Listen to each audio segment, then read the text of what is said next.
Buen día, chicos. Espero que se encuentren muy bien. Demos inicio a nuestra sesión.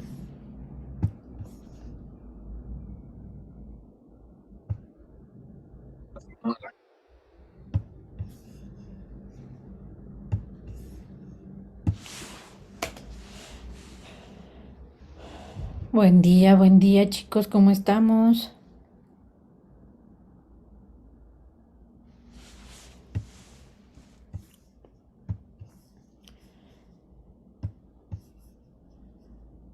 Bienvenido al canal de comunicación. Buen día. ¿Cómo están, chicos?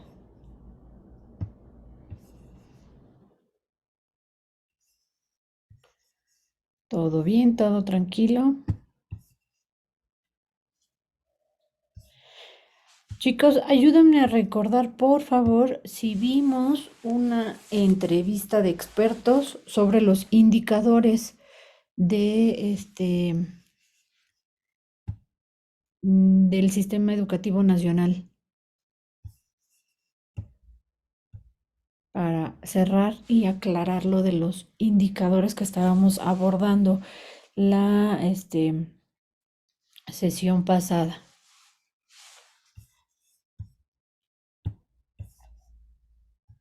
Si lo vimos o no lo vimos, cuéntenme. Génesis, Martín, ¿recuerdan si lo vimos o no lo vimos? ¿Me ayudan a recordar? No, pues creo que no lo vimos. ¿No lo vimos? Ok.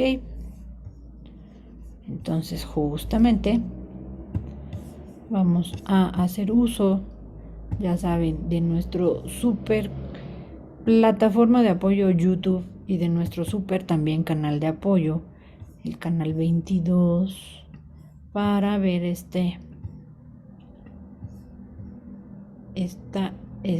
pues mesa redonda, vamos a ponerle así, mesa redonda sobre justo los indicadores del sistema educativo nacional, chicos. Por favor, tomen nota que ya son los detalles de cierre del tema sobre los indicadores. Y eso nos da pie, por supuesto, al siguiente tema que estaremos abordando en una segunda etapa de la sesión. Es decir, vamos a ver esta mesa redonda o esta conferencia, llamémoslo también así. Nos vamos a receso, regresamos y le damos continuidad justamente con la parte de la organización de trámites de nuestro sistema educativo mexicano.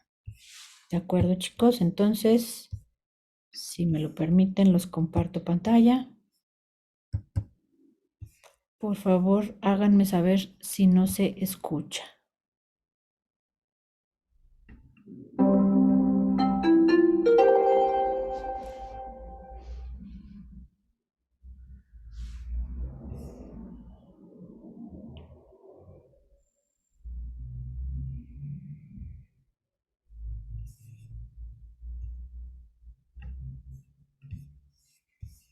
El fundamento que dice, bueno, pues aquí hay desigualdades, aquí hay brechas, estas brechas hay que cerrarlas, tienen estas causas, hay que atacar las causas y hay que caminar por acá. Y lo que ha sucedido en México es que efectivamente hace 15 años se empezó a hacer pública esta información. Existía, pero se la guardaba el gobierno, como muchas otras informaciones en el sector social. Nosotros tenemos que cuidar ese rigor técnico, tenemos que medir el mismo fenómeno, pero de forma consistente.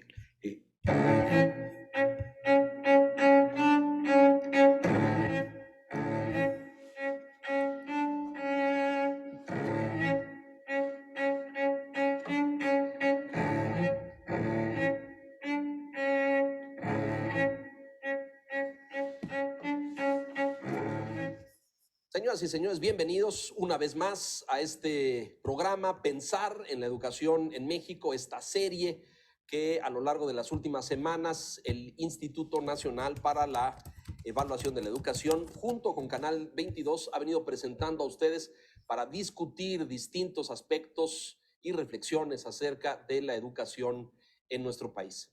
El día de hoy vamos a abordar uno fundamental, esencial, diría yo, que son los indicadores del sistema educativo nacional. ¿Cómo se mide? ¿Cómo se evalúa? ¿Con qué propósito? Hay diferentes mecanismos o indicadores por regiones del país, por estados de la República, en distintos niveles del sistema, en la básica, en la media superior, etc. Tenemos un panel de lujo el día de hoy, como siempre, y me da un enorme gusto recibir a la maestra Silvia Schmelkes, que es consejera de la Junta de Gobierno del Instituto. Gracias, Silvia, Muchas gracias, como siempre, Leonardo, estar con nosotros. Le doy la bienvenida al doctor Héctor Robles, que es director general de Integración y Análisis de Información del propio instituto. Bienvenido, doctor, muchas gracias.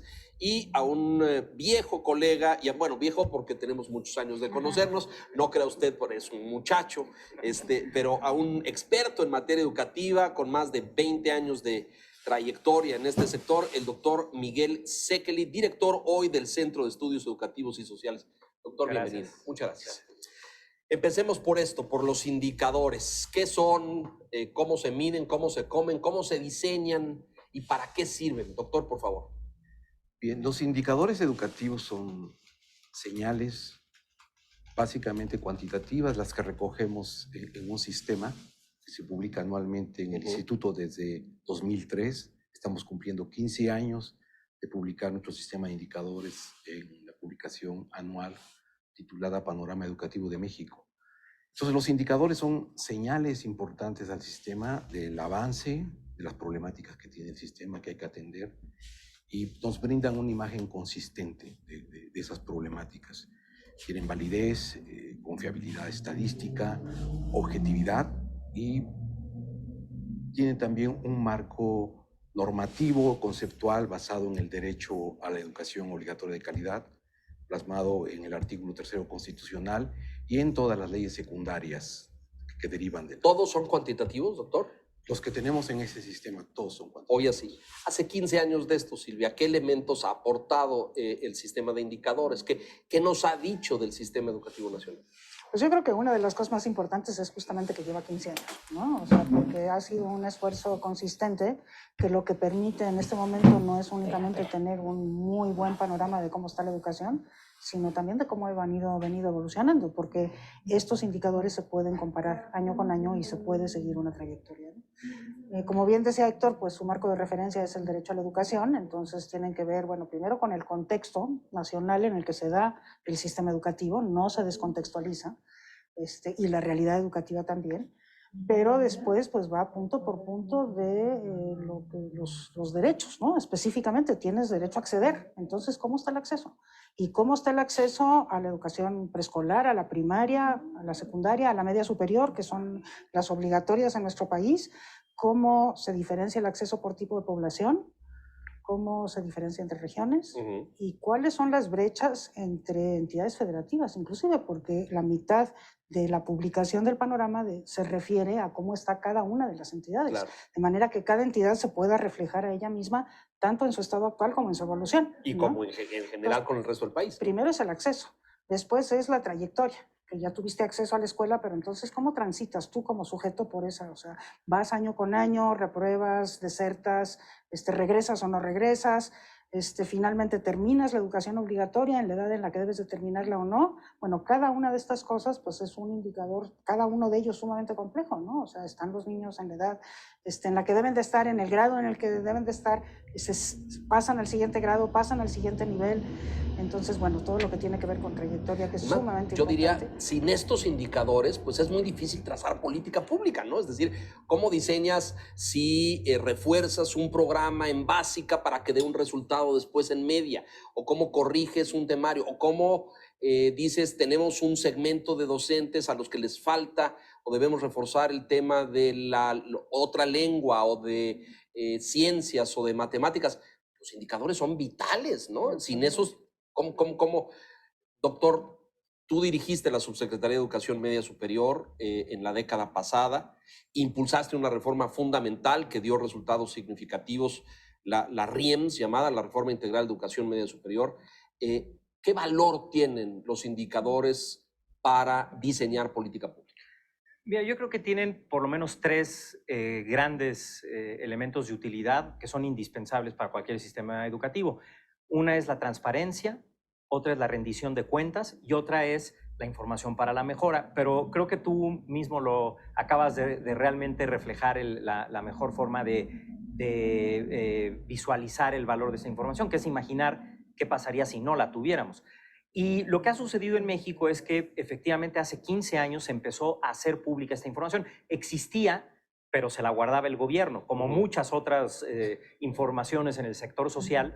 Ya no es difícil acordarse, pero antes del año 2003, que no es hace mucho, si uno quería ver simplemente la tasa de cobertura escolar, bueno, era un trabajo de arqueología, tocar puertas, no, esa información simplemente la SEP no la daba, la tenía, y pero no la daba, no era información pública que tuviera el público. Entonces, no había transparencia, no había manera de tener rendición de cuentas, porque si uno no conoce cuál es la situación hoy, no puede verificar si mejoró o no mañana. Y número 3, sí tenían información para este tercer elemento, que es la mejora, pero solamente era la autoridad educativa. Y eso impide a la sociedad también aportar a ese mismo proceso de mejora, a exigir, por ejemplo, que se establezcan metas y que se cumplan. Entonces, no es el dato en sí, el numerito, digamos, el número, claro, sino todo lo que deriva de la es interpretación, algo, digamos. Exacto, ese es el producto final. Pero sin ese numerito, no hay la posibilidad de hacer nada en esas tres dimensiones. En el caso de la transparencia, por ejemplo, el simple hecho de que ahora se publique este libro, El Panorama Educativo de México, Sí. bueno, salga lo que salga, sea buena noticia, mala noticia, pero ahí está, y la ciudadanía, los que pagamos impuestos y financiamos los servicios educativos, por lo menos podemos, si queremos, podemos conocer cuál es la situación. En términos de rendición de cuentas también es esencial porque si no hay manera de darle seguimiento a estos números, no se le puede exigir a la autoridad, no se puede verificar si se está haciendo un buen trabajo o no. Entonces, en ese sentido, no es nada más que la información exista, sino que se use para verla con una mente crítica. Y por último, el caso de la mejora, por supuesto que las políticas públicas son quien lleva la batuta ahí, la deben de llevar porque es obligación del gobierno, pero le permite a la ciudadanía también hacer investigación, por ejemplo, en las instituciones académicas, y a partir de ahí generar también propuestas para hacer mejor Pero el yo trabajo. diría que no solamente a la Secretaría, tú diriges un centro de investigación y de estudios Claro. independiente y autónomo, y esta información es valiosa para todo el trabajo que tú realizas. Por supuesto, sin eso no se puede hacer realmente nada. Ahora, pensemos en qué tan confiable es esta información o la importancia de que se haga desde fuera del gobierno.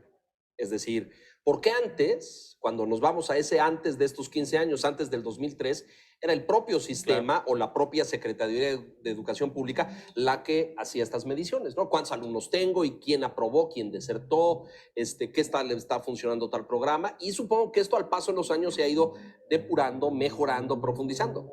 Pero hoy existe una institución autónoma vital para el sistema que hace como esta función de auditoría. ¿Lo estoy diciendo correctamente? Correcto, sí. ¿Qué tan confiable es esta información o qué tan confiable era, tratando de poner una comparación, cuando la hacía la propia autoridad educativa, la SEP, y hoy que la hace el Instituto Nacional para la Evaluación de la Educación?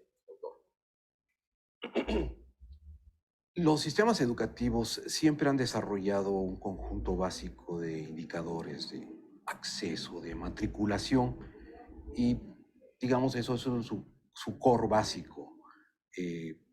Sin embargo, la autoridad educativa tiene tentación, ¿verdad? Probablemente a no ser consistente técnicamente a lo largo del tiempo. Por ejemplo, si se incorpora en educación media superior, por ejemplo, que es el caso que tenemos ahora, las opciones no escolarizadas, ¿no? Y antes no se tenía de forma tan predominante y no se medía. Entonces, para medir eso de una manera técnica, pulcra, tendríamos que conservar la anterior medida junto con la nueva, donde ahora estamos agregando la matriculación de las escuelas abiertas, la no escolarizada. Porque si mantenemos, por ejemplo, el mismo nombre, entonces tenemos unas tasas de crecimiento más altas, ¿verdad? Sí. Que digo, está muy bien, es el derecho a la educación, todos los jóvenes tienen que asistir a la escuela o proveerles el servicio educativo, pero son distintas, la parte escolarizada y la parte no escolarizada. Entonces, nosotros tenemos que cuidar ese rigor técnico, tenemos que medir el mismo fenómeno, pero de forma consistente. Eso probablemente la autoridad educativa inserta en la dinámica diaria de proveer el servicio educativo, sin cuerpos técnicos se dediquen exclusivamente a esa medición y a cuidar y a generar más indicadores con marcos teóricos sólidos, conceptuales y normativos, probablemente se vea rebasada por la operación, ¿no? Por eso nosotros podemos tener un cuerpo técnico sólido, confiable, que está haciendo indicadores cada vez más en más aspectos, ¿no? Por ejemplo, ahora de gasto educativo, por ejemplo, estamos investigando las trayectorias con datos individuales de los alumnos, con datos de control escolar, y estamos, digamos, un rato, algún tiempo, picando piedra antes de que podamos brindar a la sociedad, pues, una imagen más fidedigna de cuál es el tránsito, de cuál es el abandono. Pero a eso voy. Es decir, hoy esa fotografía del sistema es mucho más fidedigna de lo que era hace 20 años, supongo. Yo creo que sí. Bueno, mucha de la información, de hecho, es la misma, la que maneja la Secretaría de Educación Pública porque ella misma la produce y la que maneja el área de indicadores del instituto, pero la manera como se construyen los indicadores puede ser diferente. Y es muy interesante porque a veces hay discrepancias con los indicadores que produce la Secretaría de Educación Pública y los que producimos nosotros, pero como bien decía Miguel, como son públicos, pues entonces la discrepancia se hace pública y el debate entonces se puede conocer por la sociedad. O sea, ¿por qué hay una diferencia, por ejemplo, en la tasa de cobertura de educación media superior?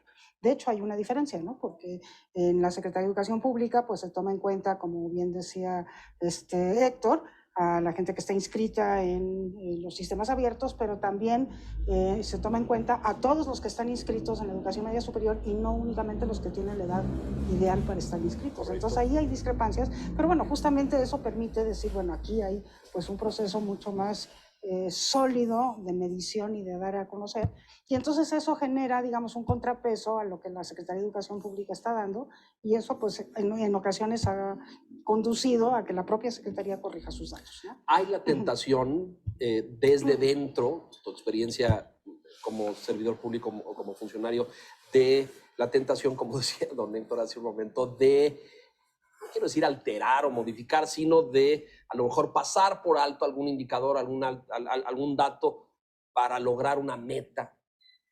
Sí, yo diría que más que una tentación, hay que lograr, es un tema de balance. Por ejemplo, del lado de la Secretaría, cuando se tiene la responsabilidad de operar los sistemas educativos, sí, efectivamente puede haber metas muy concretas, puede haber una lógica. Por ejemplo, si se expanden los sistemas abiertos, pues uno quisiera medir esa expansión, entonces la lógica sería, bueno, hagamos un esfuerzo para medir que eso se está tomando en cuenta, pero tiene que ver con la ejecución misma, la operación del sistema. Y no descarto, por supuesto, habrá casos donde algún funcionario quiera alterar la información también, lo habrá, pero no. Realmente creo que la forma normal de operar es que hay una política y uno quisiera acreditar los resultados de esa política, lo cual solo se puede hacer con una medición.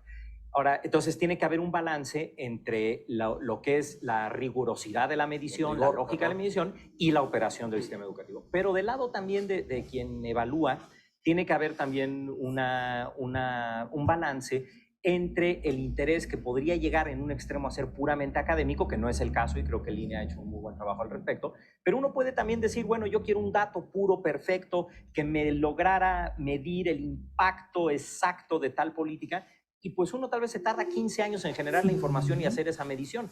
Si bien podría ser deseable, eso haría que la información no fuera relevante. Entonces hay que siempre también tener la certeza de que el dato es bueno, es duro, es robusto, pero es relevante para la decisión, para la toma de decisiones de política. Qué complejo, ¿eh? Uno pensaría que es nada más, pues, a ver, niños, ¿cuántos hay en el salón? No, es bastante más complejo que eso. Déjenos hacer una pausa. Seguimos en este acto continuo de pensando en la educación. Volvemos enseguida.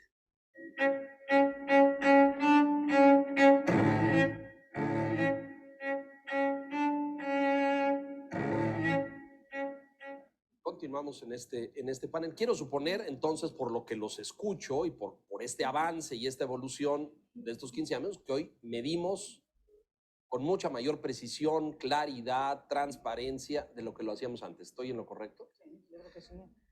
Muy bien. Ahora, esta medición nos da, pues, escenarios muy contrastantes.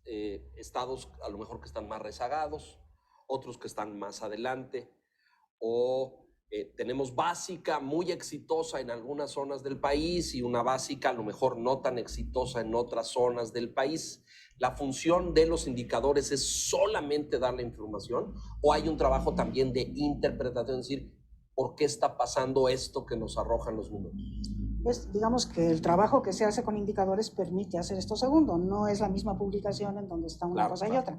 Pero, por ejemplo, el instituto emite un informe sobre el estado que guarda la educación obligatoria todos los años ante el Congreso y ante la sociedad, y pues esta es materia prima absolutamente esencial para ese informe, y ese informe sí ya tiene una interpretación, ya especula sobre las causas o las afirma cuando tiene información de investigaciones o de evaluaciones que la comprueban, ¿no? Y también ya permite inclusive generar recomendaciones, que ese es, digamos, el otro aspecto. El siguiente paso. El siguiente paso, vía directrices, pues bueno, pues ahí está el fundamento que dice, bueno, pues aquí hay desigualdades, aquí hay brechas, estas brechas hay que cerrarlas, tienen estas causas, hay que atacar las causas y hay que caminar por acá. Entonces, pues la verdad es que es una materia prima para todo esto, ¿no? Para dar una información sobre el estado que guarda la educación en el país, para rendir cuentas en ese sentido, pero también para generar soluciones, y por eso yo creo que es tan importante, ¿no? Don Héctor, estos indicadores y toda esta medición se construye en alianza con los estados de la República, la hace solamente el Instituto Nacional para la Evaluación de la Educación. ¿Cómo se levanta la información? Bueno, principalmente utilizamos la información que genera la misma Secretaría de Educación Pública Federal, que concentra toda la información de las entidades federativas. Es decir, la información oficial, digamos. Sí, es información oficial. Esa es una primera parte, un núcleo básico de indicadores, está basado en esos datos, que tiene que ver con matriculación, escuelas, dimensión de nuestro sistema educativo, la dimensión de los sistemas educativos, los tipos de servicio. Es esa parte de información oficial. Luego tenemos otra información que genera INEGI, por ejemplo, toda la parte es demográfica, sociodemográfica, censal, o de encuestas de hogares, la encuesta nacional. ¿Y se cruzan esas? Es decir, de repente vemos si la información del INEGI es congruente o es equivalente a la información de la Secretaría. Sí, hay naturalmente congruencias y también hay discrepancias. Tenemos la asistencia en grupo de edad 3 a 5 años, por ejemplo. INEGI difiere del dato de la matriculación que tenemos en la parte escolar, pero en algunas otros es muy cercana, ¿no? Por ejemplo, 6, 11, 12, 14, muy cercana al dato censal o el dato de la encuesta nacional. Es muy semejante. Muy semejante. Hay congruencias. Naturalmente hay fenómenos que se abordan, que las distintas fuentes de información permiten abordar. Por ejemplo, el dato escolar solamente refleja a los chicos que están matriculados en la escuela o los que egresan de la escuela, pero no dice nada de los que están fuera de la escuela, ¿no? Y por eso necesitamos complementar esa información de escolar con la información social, de las familias, de los fenómenos de asistencia, de los fenómenos de las condiciones socioeconómicas que tienen las familias, de las subpoblaciones de niños indígenas, niños en situación de pobreza, ¿verdad? Porque todo eso configura un contexto, los diversos contextos sociales donde se desenvuelve la educación. Y sobre todo lo que me parece interesantísimo aquí es, porque ahí tenemos como el primer nivel de datos, pero un segundo sería empezar a cruzar esos datos. Por ejemplo, si el nivel socioeconómico o sociocultural determina el desempeño escolar. Eso también hace el instituto, cruzar eso y poder establecer variables, porque yo he visto los documentos en que dicen si tenemos niños con estos perfiles o con este nivel, no sé si hasta nutricional, leí alguno, o de comunidades rurales, tienden a tener este desempeño educativo, ¿no es cierto? Sí, de hecho en el panorama están muchísimos de esos cuadros que ya cruzan los datos, ¿no? Son cuadros de doble entrada que dicen, bueno, por nivel de marginación, por ejemplo, o por tipo de escuela, o por ruralidad, ¿no? Y bueno, claro que permite hacer ese tipo de inferencias, y justamente ahí es en donde se señalan las brechas. Porque una cosa que hace el panorama que me parece muy importante es indicarnos cómo hemos avanzado como país, y hay muchísima información, sobre todo cuando ya podemos comparar los 15 años, que decimos, la verdad es que hemos avanzado muchísimo. Sí, de verdad. Hemos avanzado. Díselo aquí a las cámaras con toda solidez, Silvia, porque existe la percepción allá afuera de que tenemos el mismo sistema de hace 30 años. No, hemos crecido muchísimo en cobertura, por ejemplo, ya prácticamente logramos el 100%. Estamos en 99% de la cobertura de los niños, sí, en primaria, en preescolar no, en secundaria todavía no, estamos en 93, en media superior todavía nos falta bastante, ¿no? Pero de todos modos, en cada uno de estos niveles hemos avanzado de manera considerable y pues yo creo que eso sí refleja pues un esfuerzo del país por darle educación a toda su población y yo creo que eso es muy loable. Ahora, así como refleja avances, pues también refleja problemas, ¿no? Entonces, por ejemplo, dos fundamentales, la inequidad, que ahí salen en estas tablas, cuando tú relacionas la realidad del contexto con los indicadores del sistema educativo, pues ahí te das cuenta de que pues estamos avanzando, pero no de la misma manera con todas las poblaciones, y lo que es peor, estamos avanzando más con los que tienen más y menos con los que tienen menos. Es decir, tenemos un sistema disparejo. Tenemos un sistema que además exacerba las diferencias, digamos, esas desigualdades en lugar de utilizar la educación para igualar socialmente. Pues ese es uno, perdón, y nada más el otro, pues es el aprendizaje.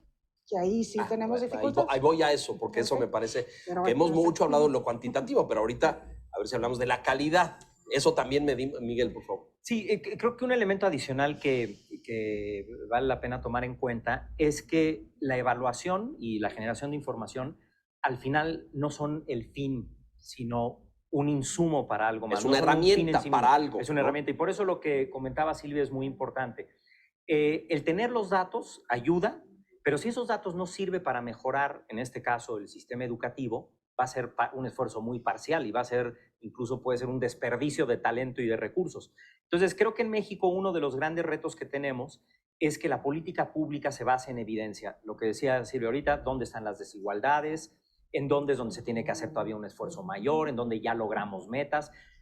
Pero si nos quedamos en esa medición y la autoridad educativa no la usa nada más, digamos, para ejecutar una mejor política, pues realmente va a ser un gran desperdicio. Yo diría que ¿Cómo estamos hoy? Haz un análisis. Yo creo que hoy se empezó, llevamos varios años en donde progresivamente se usa cada vez más. Yo no creo que estemos todavía en el escenario en donde digamos, el INE aporta estas mediciones, estos análisis, y luego va y eso se traduce porque al final realmente son tres procesos los que están en juego. Uno es la medición, por ejemplo, el informe. Yo diría, ahí México incluso es un país muy reconocido, lo que hace el INE se ve en otros países, se reconoce y se copia incluso, ¿no? Hay casos de varios países que han tratado de emular el INE en sí mismo.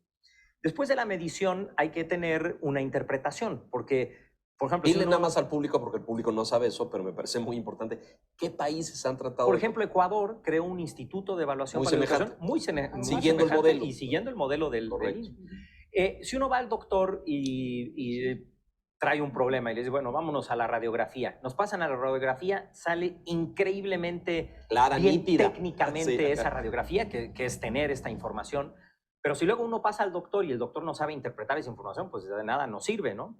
Pero si el doctor sí la sabe interpretar, y ahí es donde va, no es nada más la medición, sino la interpretación, el doctor nos puede decir, mira, dado esto, en lo que corresponde es tal cosa. Hay que hacer ahí está el tratamiento es este. Pero falta un paso adicional. Que seguir el tratamiento. Que es la implicación de esa información. Entonces, si el doctor nos dice, mira, tienes tal problema, ya lo vimos, aquí está, eso ya analizándolo quiere decir que tú necesitas hacer tal cosa, pero la implicación es que te tienes que ir a vivir a la luna, pues de nada nos sirve porque eso no se va a solucionar el problema. Y el INE creo que también ha avanzado ahí, no nada más dice cosas en abstracto, sino va apuntando algunas recomendaciones de política. Precisas y concretas. Pero ya le corresponde luego a la autoridad educativa convertir eso en una mejora. Ya no le corresponde al INE, ya hay que tenerlo muy claro, porque hay recursos y talento que se está invirtiendo en este esfuerzo de evaluación, pero no va a dar frutos si no se utiliza para la mejora de las políticas públicas, y eso le corresponde al gobierno. ¿Y sucede, Silvia? Es decir,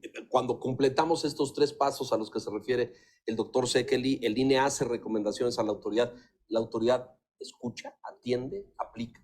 Digamos que no como quisiéramos, ¿verdad? O sea, yo creo que sí, creo que tiene muchísimos más elementos el gobierno ahora para tomar decisiones mucho más fundamentadas en evidencia, pero podría hacerlo mucho más de lo que lo hace, ¿no? Entonces, por ejemplo, las directrices que emite el instituto, que están fundamentadas en gran parte en estos indicadores, pues han sido tomadas en cuenta muy parcialmente, muy parcialmente. Parcialmente. Entonces, podríamos realmente avanzar muchísimo más en ese sentido.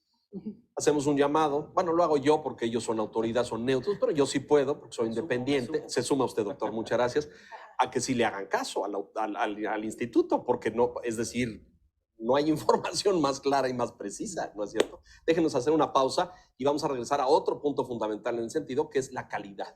La medimos y ¿qué hacemos con lo que medimos? Volvemos.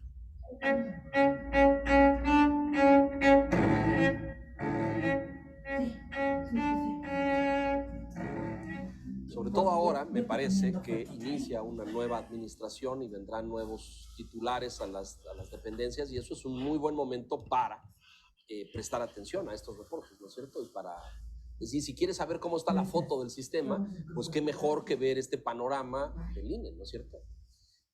La calidad, Héctor, por favor. También medimos, porque medimos cobertura, ya lo dijo con mucha precisión el maestro Schmelkes, pero calidad, nos metemos a ver no solamente desempeño, sino aprovechamiento, aprendizajes adquiridos. ¿Entramos a esos puntos o no entramos? Naturalmente, dentro del concepto de calidad que tiene el instituto basado en derechos como la propia Constitución, en donde la calidad tiene los aprendizajes, hay que buscar el aprendizaje máximo, el máximo desarrollo integral de las personas. La educación apoye la creación de seres humanos plenos, pero al mismo tiempo señala que eso debe hacerse con recursos adecuados, suficientes en las escuelas, con maestros en preparación continua. Entonces, eso es toda la calidad. Pero yo me imagino que tú estás hablando más de los aprendizajes, ¿verdad? Y en el terreno de los aprendizajes, he opinado, digamos, ahí podemos discrepar, que ese es el principal problema que tiene el país. Y el otro problema que tiene el país es que la equidad, que es el mecanismo redistributivo, ¿verdad? De cómo mejorar eso, que todos los chicos alcancen aprendizajes básicos, pertinentes para ellos, relevantes para la sociedad. ¿Cómo garantizamos eso? Por un lado, medimos los aprendizajes y nos damos cuenta que, por ejemplo, con las mediciones recientes de Planea, alrededor del 50% de los chicos de sexto de primaria muestran logros deficitarios. El nivel más básico de aprendizaje es deficitario, que es un déficit. 60% en matemáticas. Y luego en tercero de secundaria, en tercero de media superior, esa cantidad se eleva a una tercera parte de los chicos de esos grados en lenguaje y comunicación, y casi a 2/3 partes en matemáticas. Eso significa, y luego lo que observamos es que estos chicos van a transitar a los siguientes niveles con esas deficiencias. Con esas claro. deficiencias. Y entonces resulta, ¿verdad? No debería sorprendernos las altas tasas de abandono escolar en media superior, porque 2/3 partes de los chicos no están equipados con los conocimientos en matemáticas ni con la lengua. Entonces, ese es un déficit. Y en el tema de la equidad, ¿verdad? Que es, bueno, ¿cómo arreglo los recursos para garantizar que todos, y eso significa que tengo que dar más a las subpoblaciones menores, con mayores limitantes y en contextos más adversos, ¿verdad? Entonces, esa equidad tampoco está funcionando. Tenemos programas, tenemos una cantidad de recursos limitada, ¿verdad? Porque la mayor parte del gasto se va a la operación del sistema, al pago de maestros. Entonces, el sistema tiene que estar consciente que ahí tiene un problema, que tiene que atender a todos y especialmente a los que tienen. Pero sobre todo, garantizarlos, porque si no, el sistema pues es un aparatote gigantesco, enorme, que no garantiza los aprendizajes. Es decir, los niños avanzan y egresan después, pero no cuentan con las habilidades y las competencias básicas. Esta medición, que es muy conocida, saben leer, pero no comprenden lo que leen, ¿no es cierto? ¿Cómo modificamos esto? ¿Qué pasos damos en ese sentido? No, también el panorama nos ayuda muchísimo en eso, por esto que decía Héctor, o sea, también te mide la calidad de los insumos, ¿no? Y también te mide cómo están distribuidos esos insumos en su calidad. Entonces, por ejemplo, hay todo un apartado que se dedica a ver cómo están las escuelas, o sea, cómo están dotadas de equipamiento. Físicamente. Que esa es información que genera el propio instituto, complementada con otra, pero entonces físicamente cómo están, porque bueno, pues los niños necesitan un espacio digno para aprender, que es propicio al aprendizaje. Si no lo tienen, igual aprenden, pero aprenden menos y con más dificultades. Luego hay todo un apartado sobre los agentes del sistema, es decir, los docentes, los directivos, los supervisores, los ATPs, cómo están formados, qué dificultades tienen para poder operar. Entonces, eso es lo que nos va metiendo a las causas, porque cuando tú mides la calidad de los insumos, pues logras entender por qué los aprendizajes no se dan como se dan. Y cuando mides la calidad de los insumos, por eso nosotros en el instituto concebimos que equidad y calidad están unidos, no están separados. O sea, si no distribuyes bien esos insumos, la calidad de esos insumos, pues no puedes esperar más que una mala distribución de la calidad de los insumos. Y además, cuando hablas de equidad, tienes estos desniveles, es decir, vamos a tener a lo mejor alumnos o egresados en zonas urbanas con un nivel de competencias y de habilidades y de aprendizajes, y los de zonas rurales, pues de otro nivel, ¿no? Como... Por ejemplo, una cosa muy interesante que hace el Panorama es que se mete a estudiar qué pasa con las escuelas multigrado. Que las escuelas multigrado son invisibles a la política educativa. Eso es lo que hemos descubierto un poco, porque no se ven, a pesar de que son el 43% de las escuelas de primaria, por ejemplo. Altísimo. Es altísimo. La matrícula no, la matrícula es pequeñita, la matrícula anda por el 6-8%, pero la enorme cantidad de escuelas, y esas escuelas están en condiciones lamentables desde todos los puntos de vista. Los maestros no tienen condiciones de trabajo porque son directores y docentes a la vez, tienen que dejar a sus niños para ir a arreglar asuntos a la supervisión, tienen que atender los asuntos administrativos. Si por algún asunto les llega algún programa federal, pues la carga administrativa que viene con los programas federales es enorme y descuidan a sus niños, que además tiene 2 o 3 grados en el mismo salón, ¿no? Entonces, esas cosas se relevan con indicadores de esta naturaleza, que es importantísimo. Yo creo que en este tema de calidad ha habido menos información de la que debería de haber sobre lo que significa esto de la calidad. Y eso a veces impide que las discusiones... Por ejemplo, ahora se ha planteado, el gobierno entrante ha planteado eliminar la evaluación, ¿no? Y yo creo que eso viene de una concepción que no es adecuada, pero en parte creo que ha sido generado porque no se ha explicado suficientemente qué se entiende y creo que no se ha usado de la mejor manera posible el concepto de calidad. Y lo voy a tratar de ilustrar con un ejemplo. Si estamos aquí nosotros 4 y llega alguien y nos dice, a ver, tengo aquí esta maravillosa bebida para mejorar el rendimiento, el tiempo en el que corren 100 metros, por ejemplo. Todos nos tomamos la bebida, Leonardo Kurchenko nos gana, llega primero, los otros sigamos así, y entonces uno dice, uy, no, pues esta bebida tiene efectividad de 25% nada más, porque pues Kurchenko llegó, luego llegó Silvia, luego Héctor, y al final llegó Miguel, ¿no? Entonces diríamos, pues es una mala bebida, porque pues no todos llegaron a... Bueno, pero es que no están tomando en cuenta que tal vez yo tengo un pie que está defectuoso, que tú haces ejercicio todos los días, y que te alimentas bien. Entonces hay elementos primero que son variables, las características personales. Puede influenciar, por ejemplo, que tal vez yo no tuve una buena alimentación y tú sí la tuviste, y eso ya te predetermina tu capacidad de correr. Entonces, no se toma en cuenta el contexto familiar y personal de las personas, no se toma en cuenta tampoco el contexto externo en el que se han desarrollado. Tú te acordarás, tal vez, y seguramente Héctor y Silvia también, que en más o menos alrededor de los años 2008 y 2009 hubieron una serie de fenómenos climatológicos con inundaciones muy fuertes en algunas áreas. Y, por ejemplo, a nosotros nos extrañó que por ahí de 2010, con media superior, tuvimos que un estado de la República tuvo una caída enorme en lo que era la prueba enlace en media superior. Es desempeño. La reacción inmediata es, no, pésimos maestros, pésimo sistema educativo, y podría ser, pero a alguien se le ocurrió decir, oye, ¿qué no son estos ¿Qué pasó ahí? Que estaban en secundaria cuando estuvieron las inundaciones, etcétera, etcétera? Y resultó que sí, cuando cruzas, vimos la información y es exactamente el sistema educativo de ese estado se había cerrado prácticamente por 2 meses y esos niños fueron acarreando una serie de deficiencias que no tenían nada que ver con el sistema educativo ni con sus capacidades. Sino a las condiciones. Entonces, nuevamente, si nos vamos a la bebida y a medir nada más quién llegó y quién no llegó, estamos perdiendo de vista mucha información que determina el logro. Entonces, creo que una cosa muy buena que ha hecho el INE es incorporar, no nada más decir, ahí está el logro, y háganle como quieran, pésimo todo, mal, rehágase o no.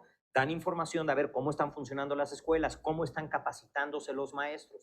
Y creo que el error ha sido, y lo que ha dado lugar a un rechazo a la evaluación, es su uso indiscriminado y tajante de decir, mal resultado, pésimos maestros, pésima educación, cuando requiere de un análisis mucho más profundo. Y creo que es muy grave esa conclusión porque nuevamente, si no tenemos evaluación, entonces ¿cómo vamos a mejorar? ¿Cómo vamos a rendir cuentas? Entonces creo que la conclusión no debería decir que se elimine la evaluación, sino vamos a enriquecerla, vamos a fortalecerla, vamos a mantener lo que se ha hecho muy bien, como estos casos que se han mencionado del INE. Inevitablemente pienso en Oaxaca, tratando de seguir tu línea reflexiva en el sentido de analizar. Continuamos, chicos.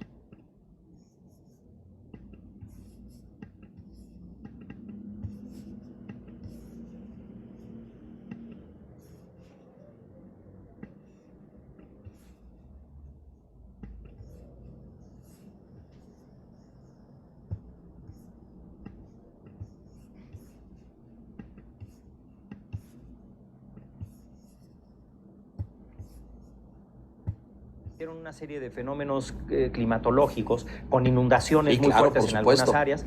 Y por ejemplo, a nosotros nos extrañó que por ahí de 2010, con media superior, tuvimos que un estado de la República tuvo una caída enorme en lo que era la prueba enlace en media superior. Es desempeño. La ¿no? reacción inmediata es, no, pésimos maestros, Sí, pésimo claro. sistema educativo, y podría ser, pero a alguien se le ocurrió decir, oye, ¿qué no son estos ¿Qué los pasó niños ahí? que estaban en secundaria cuando estuvieron las inundaciones, etcétera, etcétera?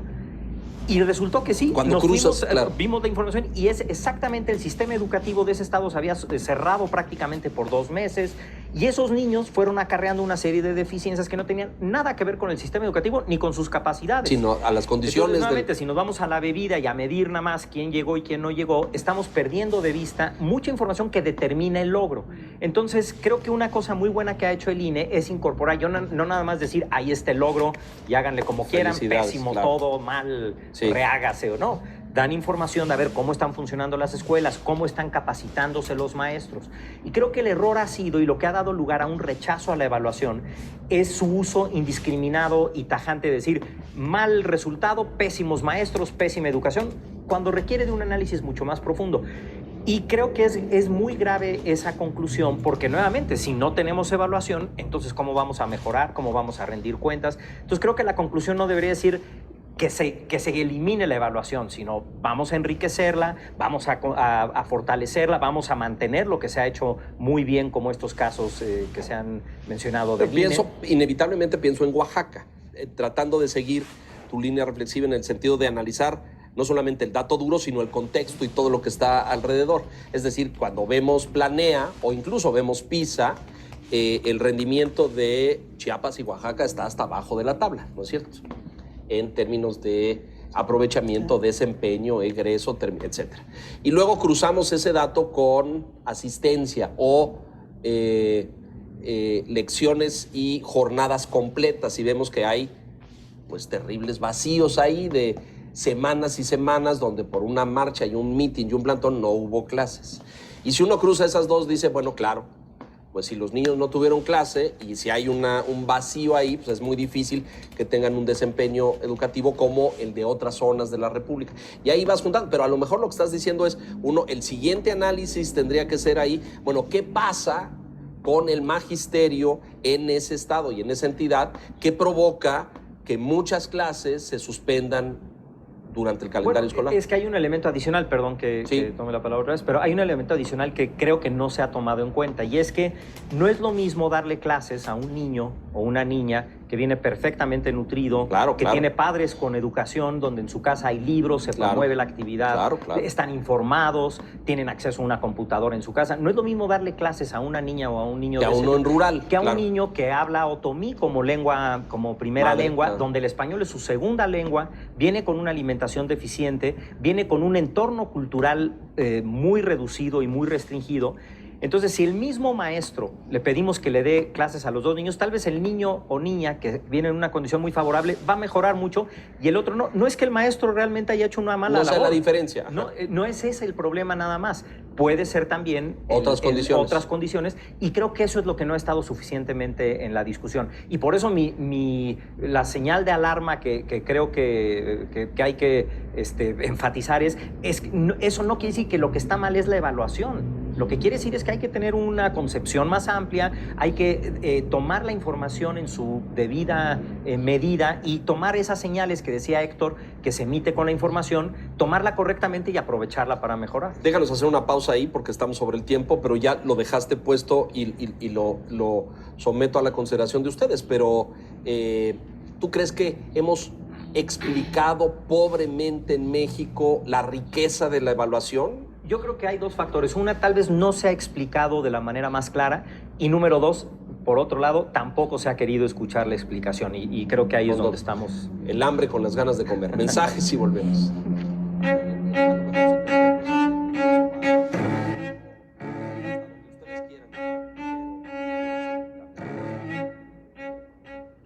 Planteábamos el tema de la evaluación, que a lo mejor es uno de esos muy puntillosos en el actual debate acerca de la reforma. Es un tema presente en el debate nacional, es un tema presente en el Congreso, escuchamos a grupos muy distintos en muchos sectores y es inevitable, me parece, hacer un análisis serio y profundo de esto. Yo coincido con tu postura, doctor Sueckeli, en el sentido que la evaluación pues, es indispensable para todo esto. Si no evalúas, pues no tienes que saber vamos bien, vamos mal, dónde corrijo, dónde aprieto, dónde pongo más recursos, cómo hago para fomentar la equidad. Si no tengo esos indicadores, pues estoy un poco como a ciegas, ¿no? Como navegando, no sé si con las estrellas, como Cristóbal Colón y las carabelas, pero no hay instrumentos de navegación, me parece a mí, pero quiero escuchar su opinión, Silvia. Sí, yo estoy enteramente de acuerdo. A mí me parece que el que un Estado tenga que prescindir de la riqueza que proporciona esta información para poder, esta información y otras que se derivan de las evaluaciones, para poder orientar las políticas educativas, máxime en un momento en el que se está modificando la política educativa, o se ha dicho que se quiere modificar. Creo que es especialmente importante esta información y que no se puede prescindir de ella. Por ejemplo, el panorama tiene dos tipos de factores asociados al aprendizaje. Por un lado, todo lo que tiene que ver con el contexto, que es lo que nos explica los niños que hablan una lengua distinta a aquella en la que son enseñados, los que llegan malnutridos, los que viven en comunidades rurales, los que bueno, son factores del contexto que hay que atender por la vía de políticas públicas que no son educativas, digamos, ¿no? Pero por otro lado tiene un conjunto de indicadores de cuestiones que sí dependen de la política educativa. Por ejemplo, cómo distribuyes los recursos materiales, cómo formas a tus maestros, ¿no? Y cómo les das aquello que necesitan para atender esta diversidad de condiciones con la que llegan los alumnos al aula. Cómo apoyas a los maestros que están aislados porque están, digamos, en una zona para que tengan de parte del sistema educativo aquello que necesitan para hacer una labor que para ellos es mucho más difícil que para los que están en zonas urbanas. La información está ahí, ¿no? Y si no la tienes, si prescindes de ella, pues como tú decías, estás dando palos de ciego cuando no es necesario, porque como país ya avanzamos en ese sentido, ya tenemos esa información disponible, ¿no? Sí, sería dar un paso para atrás, ¿no? Sería un retroceso gravísimo. En el tema de indicadores educativos, digamos, que es nuestro campo, me parece que el país ha invertido una gran cantidad de recursos en tener esa información consistente que nos da esta visión panorámica, no solo del país, sino de las entidades federativas a niveles finos de los tipos de servicios, dónde están ubicados, cómo son las subpoblaciones de niños, dónde están las problemáticas principales. Digamos, ese acervo, alguna de eso, la Secretaría de Educación Pública lo tiene, lo hace. Tenemos indicadores, tenemos una intersección de indicadores con la Secretaría de Educación Pública, naturalmente, pero la Secretaría de Educación Pública no ve eso en el contexto social, ¿no? Este es un sistema de indicadores porque considera que la educación es un hecho social, cultural, y entonces el sistema de indicadores está construido de esa manera. No solo hay indicadores de contexto, de toda la parte escolar, sino también hay indicadores de los resultados educativos. ¿En qué medida la educación está apoyando el desarrollo del país? ¿En qué medida está proveyendo capacidades a la población para que se inserten en los mercados laborales? ¿En qué medida las mujeres ahora tienen más capacidad, más autonomía para participar, ¿no?, de una manera más activa en el desarrollo de México? Esa tarea aparentemente nadie la hacía antes de nosotros, ¿no? Y por ejemplo, es muy importante tener esta información porque el sistema educativo lo que tiene pues es el enfoque escolar, es la escuela, es su Solamente, sí. preocupación. O el institucional, diríamos. Institucional, pero fuera de ahí no. Y ya desde Jaime. Chicos, vamos a dejarle aquí en puntitos suspensivos. Ya falta un breve tiempo para ir al receso, por supuesto, pero para terminar también esta mesa redonda. Entonces, regresando, la concluimos y damos continuidad a nuestra sesión. Vamos a receso, chicos, y nos vemos en un momento.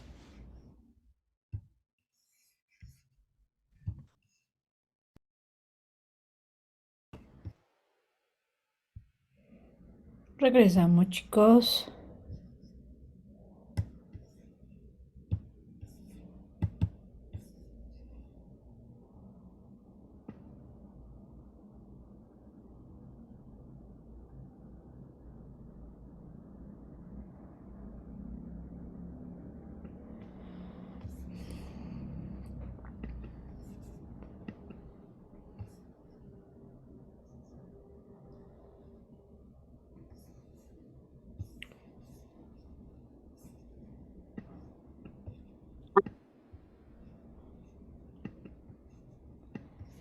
Muy bien, chicos, continuamos. Regresamos y continuamos. No se puede prescindir de ella. Por ejemplo, el panorama tiene dos tipos de factores asociados al aprendizaje. Por un lado, todo lo que tiene que ver con el contexto, que es lo que nos explica los niños que hablan una lengua distinta a aquella en la que son enseñados, los que llegan malnutridos, los que viven en comunidades rurales, los que bueno, son factores del contexto que hay que atender por la vía de políticas públicas que no son educativas, digamos, ¿no? Pero por otro lado tiene un conjunto de indicadores de cuestiones que sí dependen de la política educativa. Por ejemplo, cómo distribuyes los recursos materiales, cómo formas a tus maestros, ¿no? Y cómo les das aquello que necesitan para atender esta diversidad de condiciones con la que llegan los alumnos al aula. ¿Cómo apoyas a los maestros que están aislados porque están, digamos, en una zona muy... para que tengan de parte del sistema educativo aquello que necesitan para hacer una labor que para ellos es mucho más difícil que para los que están en zonas urbanas?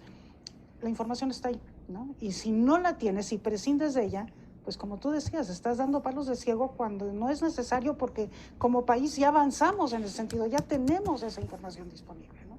Sí, sería dar un paso para atrás, ¿no? Sería Sería un un retroceso absoluto. gravísimo. En el tema de indicadores educativos, digamos, que es nuestro campo, me parece que el país ha invertido una gran cantidad de recursos en tener esa información consistente que nos da esta visión panorámica, no solo del país, sino de las entidades federativas a niveles finos de los tipos de servicios, dónde están ubicados, cómo son las subpoblaciones de niños, dónde están las problemáticas principales. Digamos, ese acervo, alguna de eso, la Secretaría de Educación Pública lo tiene, lo hace. Tenemos indicadores, tenemos una intersección de indicadores con la Secretaría de Educación Pública, naturalmente, pero la Secretaría de Educación Pública no ve eso en el contexto social, ¿no? Este es un sistema de indicadores porque considera que la educación es un hecho social, cultural, y entonces el sistema de indicadores está construido de esa manera. No solo hay indicadores de contexto, de toda la parte escolar, sino también hay indicadores de los resultados educativos. ¿En qué medida la educación está apoyando el desarrollo del país? Bienvenido al canal de... Está proveyendo capacidades a la población para que se inserte en los mercados laborales, en qué medida las mujeres ahora tienen más capacidad, más autonomía para participar, ¿no?, de una manera más activa en el desarrollo de México. Esa tarea aparentemente nadie la hacía antes de nosotros, ¿no? Y, por ejemplo, es muy importante tener esta información porque el sistema educativo lo que tiene pues es el enfoque escolar, es la escuela, Solamente, es su preocupación. Sí. O el institucional, diríamos. Institucional, pero fuera de ahí no. Y ya desde Jaime Torres Bodet, cuando hace su plan de 11 años, pues la pregunta que él se hace, ¿cuántos niños no están en la escuela? ¿No? ¿En dónde están esos niños? Y esa pregunta está colocada constantemente por parte del instituto, ¿no?, en el sistema de indicadores. Entonces, No es posible pensar que pueda desmantelarse un esfuerzo social. Este esfuerzo no es solamente el INE, es un esfuerzo social en donde toda la información que genera el país se sintetiza ahí de esa manera. Y se exploran nuevos mecanismos, nuevos indicadores para iluminar pues esta realidad tan compleja que es el fenómeno educativo. Quisiera, en fin, me parece fantástico que digas, resulta impensable desmantelar esto. Lo que pasa es que veo argumentos en la sociedad en ese sentido y en esa dirección, con ganas de desmantelar este aparato, y la evaluación es mala y hay que castigarla y tirarla a la basura. Y bueno, y entonces sí nos vamos para atrás 30 años o no sé. ¿Hace cuántos años evaluamos en este país? ¿Hace 25, 30? No, a los maestros es muy reciente. Bueno, a los maestros sí, serio. No, pero estos indicadores... Realmente es muy reciente la cultura de evaluación en México. Instituciones como el Coneval, que es la encargada de medir, de evaluar la política social, surgió en el año 2006. Estamos hablando de hace muy pocos años. La evaluación de aprendizaje empezó en los años 70, pero como bien dice Miguel, se ocultaba. O sea, la sociedad no los conocía. Y tampoco los tomadores de decisiones la tomaban en cuenta para tomar mejores decisiones. O sea, sí se hacía, pero de nada servía. Entonces, cuando comienza el instituto en el año 2002 y de hecho empieza a generar información a partir del año 2003, pues es la primera vez que se hace pública la evaluación. Claro. ¿No? Eso es... Este tema de este debate, entrándole a lo social y saliéndonos de lo escolar, pero está lo social, lo político, lo económico, lo demás, de que la evaluación ha sido punitiva o de que la administración saliente la hizo punitiva porque estableció consecuencias para aquellos maestros que no cumplieran, no fueran, no pasaran, no tal. ¿Qué dirían de esto? ¿Tú qué dirías? Yo creo que también aquí hay una gran desinformación y creo que todo parte de una premisa que es incorrecta, que es que la evaluación en sí misma es mala. Digo, una cosa es decir, no me gusta cómo se está evaluando y creo que yo lo podemos hacer mejorar mejor y la vamos a hacer de tal otra manera. Pero decir no me gusta y que no exista, creo que es un error garrafal. Parte de una premisa que además es totalmente incorrecta. No hay actividad profesional que no se mida. Que no se mida Claro. y que no se evalúe. Un doctor, queremos que un doctor llegue a una sala de operaciones sin haber pasado por todo un proceso de formación que tiene como herramienta fundamental la evaluación para verificar que está habilitado para hacerlo. Claro. Queremos un policía en la calle que nunca haya tenido una pistola en sus manos. Bueno, eso es, por supuesto, un proceso de enseñanza, de capacitación. Y de entrenamiento. Y de verificación mediante una evaluación de que puede o no hacer esa actividad. Por ejemplo, ha sido un gran tema en México en el tema alrededor de seguridad, lo de control de confianza de los policías. Sí, bueno, es eso es una evaluación en donde lo que se hace es se toma al sujeto, al policía, y se le aplica, entre otras cosas, hasta polígrafo. Y psicométrico y psicológico. Y si no pasa, pues no puedes realizar esa actividad. ¿Por qué en educación no debería de aplicar eso? Se me hace que la concepción es incorrecta. Que se puede mejorar lo que se ha hecho actualmente, evidentemente, en todos los campos. Y el tema de la mejorar. consecuencia, doctor, que es de lo que muchos sectores del magisterio se quejan. ¿Qué consecuencia queremos que tenga la evaluación? Nuevamente, creo que es una falacia. Decir, te voy a evaluar y luego voy a tirar a la basura eso. Porque una evaluación es decir, ¿cumples con los criterios o no los cumples? Si no los cumples, bueno, de todas maneras, pásale y ten la pistola en tu mano para que vayas a hacer tu actividad de policía. No, si no cumples, bueno, pues vuelves a pasar la capacitación. Se tendrá que que definir el canal. Yo digo de broma en conferencias y en pláticas con docentes en todo el país que hasta los periodistas, que somos como el último eslabón en la cadena evolutiva, somos evaluados. Claro. Tenemos que presentar un examen, si no, no podemos hablar aquí, no nos pueden poner un micrófono. Es decir, toda profesión o toda actividad profesional, los contadores, tú decías, los abogados pasan por exámenes para poder litigar y para poder ejercer, en fin. La evaluación la evaluación docente, no la de desempeño y aprendizajes y habilidades en los alumnos, la docente, es sujeta de mejora, es posible hacerla mejor, profundizarla, es decir, podemos y estamos en capacidad de ofrecer mejores datos a la autoridad y que los docentes, como dicen, nuevamente, insisto, tomo su argumentación, ¿se sienten acosados y perseguidos? No, desde luego que es perfectible. Yo creo que todo es perfectible. Como decía Miguel, apenas empezamos a evaluar maestros. Entonces, bueno, pues hay muchísimo todavía camino por andar en ese sentido. Pero yo creo que lo que decía Miguel también es bien cierto. No es la evaluación en sí la que es buena o es mala, sino es el uso que se le da. ¿Qué haces con eso? Claro. A la evaluación. Entonces, claro, si tú a partir de un dato de evaluación vas a tomar una acción punitiva, o sea, vas a correr al maestro, pues entonces a lo mejor estás usando mal la evaluación. Eso nunca ocurrió. No ocurrió. Nunca ocurrió. No hay un solo maestro que haya sido despedido como consecuencia de haberse evaluado. Ninguno. Como consecuencia de no haberse evaluado sí los hay, pero de haberse evaluado no hay absolutamente ninguno. Lo que vino después fue capacitación, formación. No hubo. Eso es lo malo. Que ahí está la evaluación y tendría que haber habido, según la ley, tendría que haber estado aparejado formación, capacitación y apoyo. Y eso hubo, pero hubo realmente muy poco, no lo suficiente. Y entonces la evaluación, que toda evaluación desde mi punto de vista tiene que ser formativa, tiene que servir para que la gente crezca. Claro, claro. ¿No? Pues no lo fue. No para ponerte estrellitas suficientemente. y Entonces, ¿qué tenemos que mejorar? Desde luego que hay que mejorar los procedimientos de evaluación y demás, pero después tenemos que mejorar que el uso realmente sea formativo. Claro. O sea, eso es lo que hay que enfatizar en la evaluación. Tú conoces, porque vas como consultor y asesor a muchos países del mundo, sistemas comparativos en otras partes. ¿Se evalúan los maestros en otros países? Por supuesto que se evalúan. Y hay mucha controversia también en otros países.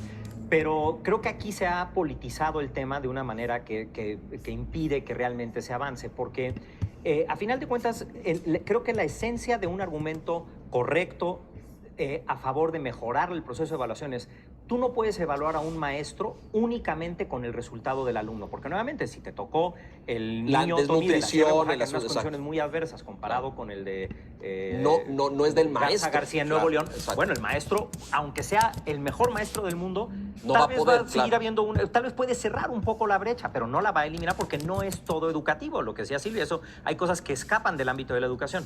Y eso está en discusión en otros países. Creo que aquí se ha politizado, se convirtió en un tema de campaña, se convirtió en un tema que no tiene mucho que ver con la calidad educativa. Yo creo que sin duda está mal decir resultado del niño, mal maestro, buen maestro. Eso es una de las grandes áreas en donde se tiene que transformar el concepto.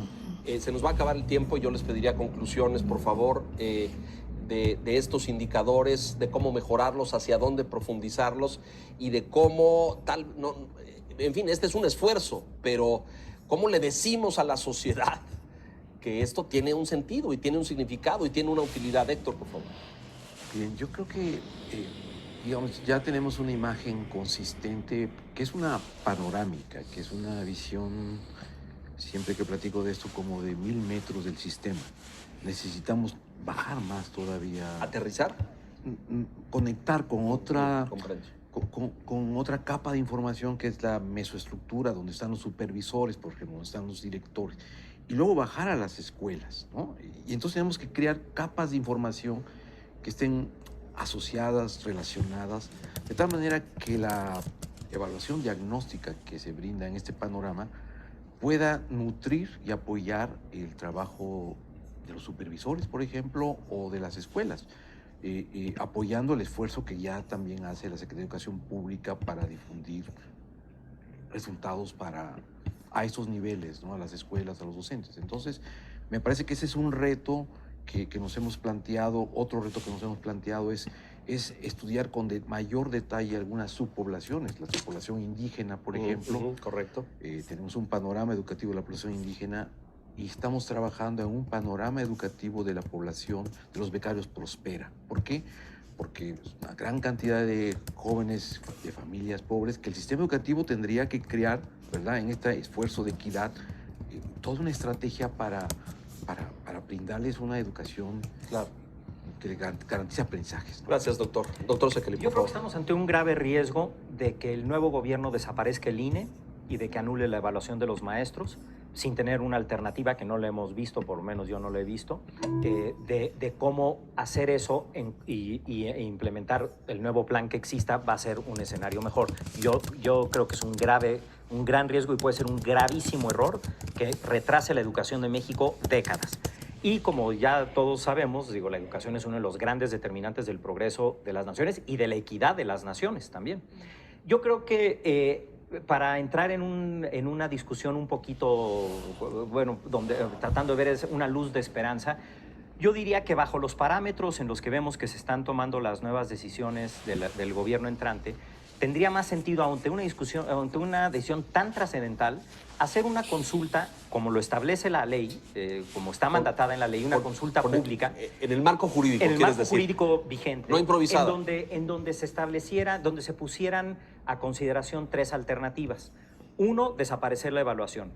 2, mejorar la evaluación. o 3, continuar con lo que tenemos Con lo que ahora. tenemos. Y que la ciudadanía decida. Puesto así, en esos términos, creo que simplemente por el sesgo de la forma como se presenta la cuestión, pues pocos estarían a favor de la Todo mejora, parece ¿no? indicar, En contra de la mejora. doctor, que muchos de estos temas serán sometidos a consultas en los meses por venir. Maestra Schmeckes, por favor. Sí, bueno, yo lo que quería decir es, si nosotros comparamos, por ejemplo, el primer panorama educativo con este, lo que vemos es un trabajo que ha hecho pues, el equipo de Héctor, que ha estado ahí desde un principio, realmente maravilloso. O sea, ahora lo que tenemos es filigrana, como él decía, ya bajamos a capas inferiores, y bueno, eso tiene que seguir, ¿no? Entonces, truncar en este momento un esfuerzo de conocer mejor, de tener una muy buena radiografía de lo que pasa en este México tan diverso, yo digo que sería una pérdida. Aquí el país tiene un haber, digamos, o sea, tiene una mina de oro que tiene que poder explotar para tener un mejor sistema educativo. El panorama es un ejemplo, no es lo único que hace el instituto, creo que el instituto hace muchas otras cosas que van en este mismo sentido, que sí, que de desaparecer, pues también se truncarían. Me parece que para el país sería una terrible pérdida. Déjeme así, de despedida, hacer un comercial. No estaba previsto, pero el público en general, los que nos ven, pueden conocer esta información. Sí, está en la página, claro. ¿Dónde, por favor? En el portal www.ine.edu.mx y pueden descargarlo, está ahí ahorita en las publicaciones recientes, y también van a poder descargar el otro panorama educativo de la población indígena y afrodescendiente. Pues aquí está. Este es un trabajo de México, para México, que hemos costeado todos los mexicanos y que aporta con un valor muy importante el análisis y la radiografía del sistema. Usted lo quiere conocer, lo quiere ver, bueno, ahí está, y está el acceso a todos porque es de los mexicanos. Lo que no queremos es, pues, perder esto y que esto se cancele. Yo les quiero agradecer, podríamos seguir un par de horas más, pero pues usted sabe que la televisión es muy rígida.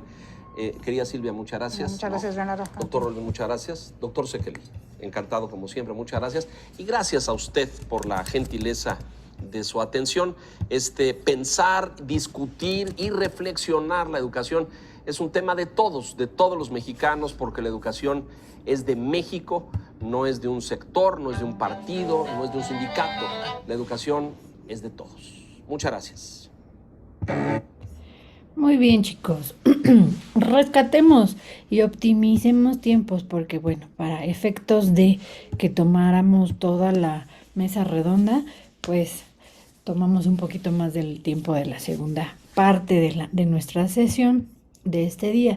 Es importante que contemplemos cómo nuestro sistema educativo mexicano, ojo chicos, con el propósito, por supuesto, de optimizar ya los poquitos tiempos también que tenemos para hablar de nuestro sistema educativo, acorde al calendario que nos queda de la materia y del cuatrimestre. Es importante entonces contemplar que nuestro sistema educativo mexicano tiene una conformación con una base constitucional que ya lo hemos repetido en diversos momentos. A raíz de esta base constitucional, chicos, como parte de esta república con representación democrática y federal de la que nosotros somos partícipes al ser mexicanos, chicos. Partiendo de ahí, existen diferentes instituciones y por supuesto diferentes legislaciones que nos avalan para que podamos llevar a cabo todas las acciones dentro de nuestro sistema educativo, acorde al tipo de agente educativo que nos toque ser, ya sea alumno, ya sea padre de familia, ya sea docente, ¿okay? O administrativo, no sabemos si en algún momento del camino les tocará ser administrativo. Entonces, justamente hacia allá va esta situación. Es por ello que me interesaba que viéramos esta mesa redonda acerca de los indicadores.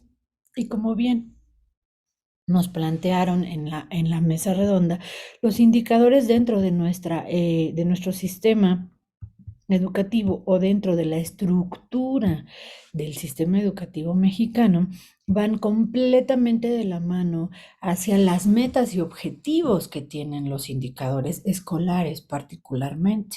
En cada uno de los niveles, ya hemos hablado también de estos niveles educativos, y eso nos ayuda, por supuesto, a dar seguimiento a que todas pues sí, todas las fallas del mismo sistema, todas las fallas educativas que hemos ido teniendo a lo largo de nuestra historia, vayan mejorando, ¿no? Entonces, a raíz de ir mejorando cada una de estas situaciones, es el hecho de hacer posible diversas instancias, como el INE en su tiempo, diversas instancias para ir, pues sí me voy a atrever a decir, profesionalizando a los agentes educativos, en quienes recae o a quienes le ponemos mayor responsabilidad de toda la situación educativa, ¿no? Que son a los docentes.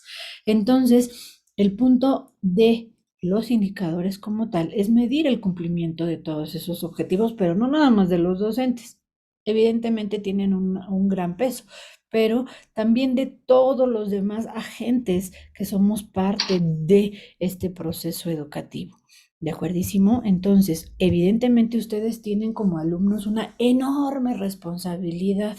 ¿Por qué? Porque en ustedes recae esta parte de la corrección de las cosas.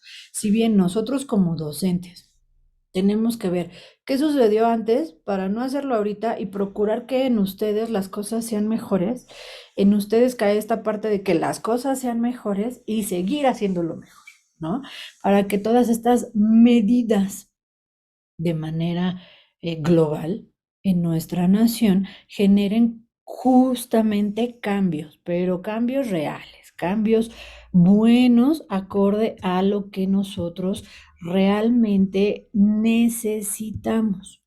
Ojo, existe en México un rezago educativo debido a toda la historia que nos precede y también debido a los diferentes modelos, los diferentes momentos, decía yo historia, los diferentes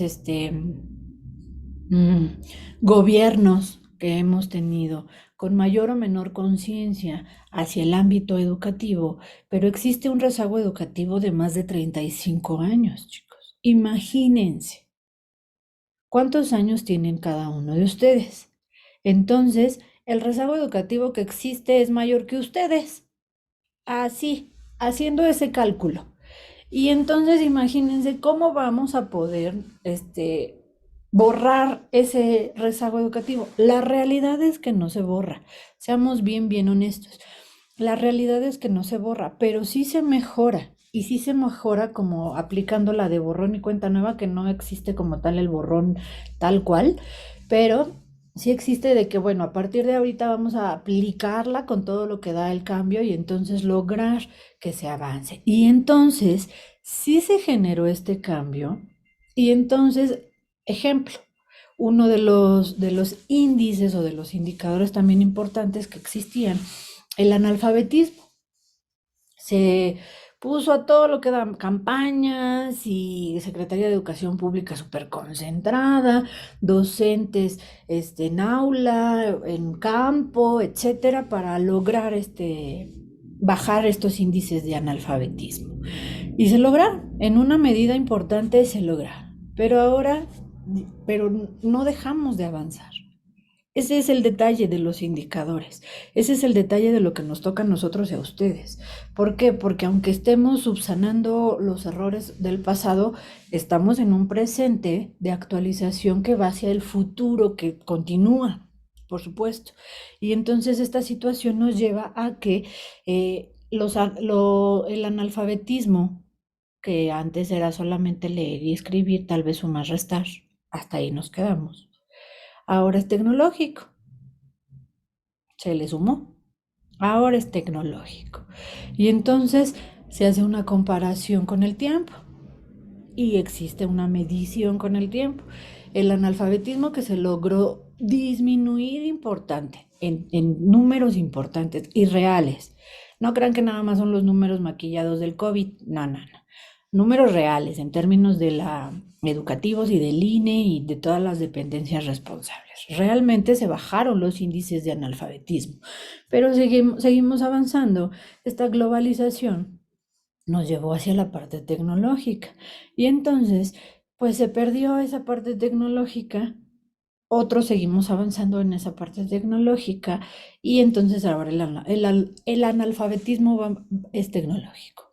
Entonces tenemos que estar en constante a las vivas, ¿ok? Ahí es donde entra esta dualidad en cuanto a la importancia del tipo de que existan y que dejen trabajar. Aparte de que existan, es importante que dejen trabajar a este tipo de instituciones como lo es el INE. El INE que, pues, dado ahora el gobierno con el que contamos, y me refiero al presidencial, pues ya no le gustó. Por muchas razones que no vamos a entrar en tantos detalles, ustedes ya sabrán algunas, yo sabré otras, no nos toca abordarlas tanto en esta ocasión, pero sí es importante que el INE, que ahora se llama de otra manera, ahora es la Comisión Nacional para la Mejora Continua, ¿ok? De la educación, perdónenme, me faltó la parte importante, para la mejora continua de la educación, que prácticamente se encarga de lo mismo, pero con menor poder.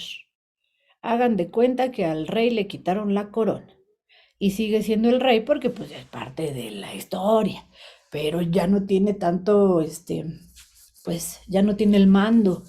Entonces, al no tener el mando, pues ya tiene que pedir permiso para tomar decisiones ante situaciones emergentes, por ejemplo. Y eso es tiempo perdido.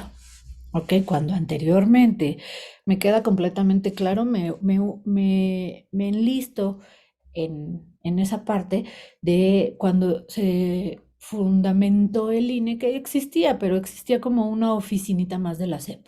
Ya después se le dio mayor importancia y entonces, al darle esta importancia al INE, pues a los docentes se nos hace la evaluación, varios nos incomodamos o no nos incomodamos, y entonces presentamos los exámenes, bla, bla, bla, y ahora pues ya cambió la situación. Y ahora es todo una cosa muy embrollosa y muy interesante.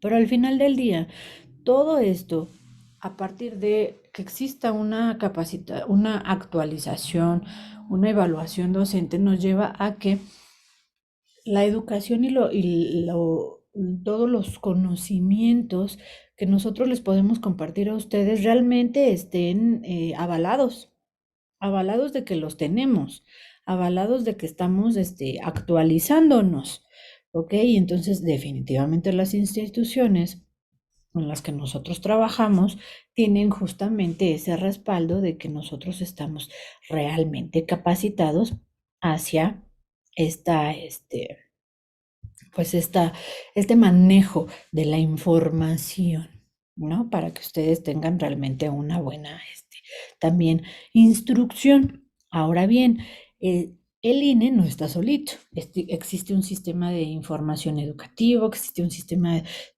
bueno, educación, el sistema de educación, de información educativo, perdónenme, es para cada uno de los niveles. También digamos que se subdivide, así como la SEP, que tiene toda de educación básica, media superior, y todas sus oficinitas, así también. El sistema de información educativo es el general, y de ahí hay un sistema de de información educativo para educación básica, educación básica en cada uno de sus niveles, porque ya sabemos que cada uno de sus niveles tiene sus detalles.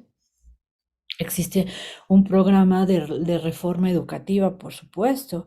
¿Por qué? Porque todas nuestras legislaciones también se van actualizando acorde a las necesidades, esperamos nosotros, las necesidades de la sociedad, y eso nos permite que cada una de las regiones, cada uno de los estados de la República tenga pues sí, la parte constitucional, la parte legislativa que lo avale acorde a sus verdaderas necesidades. Nosotros como Estado de México no tenemos las mismas necesidades que va a tener Chihuahua o que va a tener Quintana Roo ¿ok? Entonces ahí es justamente donde se aplica esta parte. En una generalidad, es bien importante tomar en cuenta los indicadores escolares en cuanto a pues el sexo de los alumnos, la cantidad de alumnos, los departamentos, municipios, niveles educativos, los grados de escolaridad de la comunidad, las áreas geográficas, los niveles, decían en la mesa redonda que no es lo mismo estar en un círculo social o círculo familiar donde se tenga una buena alimentación, se tengan los servicios básicos, que se tenga la influencia de las personas allegadas, familiares o con las que convivimos, que tengan una educación de determinado nivel. Eso también tiene mucho que ver para que nosotros cumplamos con determinados propósitos y tengamos nosotros determinadas visiones también de vida dentro de esta formación educativa. ¿De acuerdo, chicos? Entonces, justamente para eso nos llevan estos indicadores escolares, tomando en cuenta absolutamente todo lo que se nos pueda ocurrir, todo.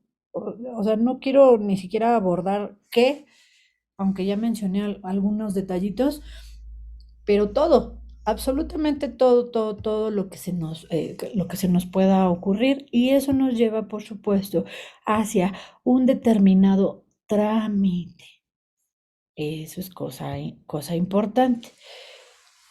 Nuestro sistema educativo, además de estar dividido, subdividido, de tener esta legislación, de tener todas estas instituciones que nos apoyan o no, dentro de estas instituciones que nos apoyan y que tienen determinadas funciones, dentro de esas funciones nosotros no nada más llegamos y listo, llegué, solucioname. No, existe un trámite, tan sencillo como nuestro trámite de ingreso y de inscripción al sistema educativo mexicano desde que ingresamos a preescolar. Así de sencillísimo. Desde que ingresamos a preescolar se generó justamente nuestro trámite de ingreso al sistema educativo mexicano.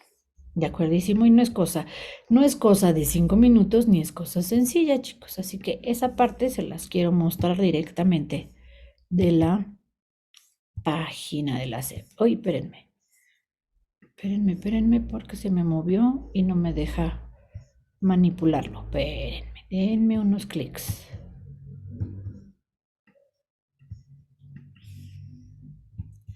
Ustedes entran a su buscador, es importante que lo conozcamos.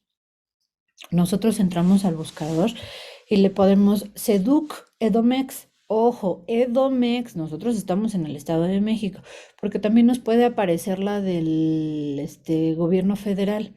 Hay algunas cosas que sí hacemos a través del gobierno federal, pero paso 1, nos tenemos que ir a la parte de el gobierno del Estado de México, ¿ok? Que es nuestra Secretaría de Educación, ¿ok? Entonces, vámonos a la Secretaría de Educación. ¿Y qué nos muestra nuestra Secretaría de Educación? Ahí va. Está cargando.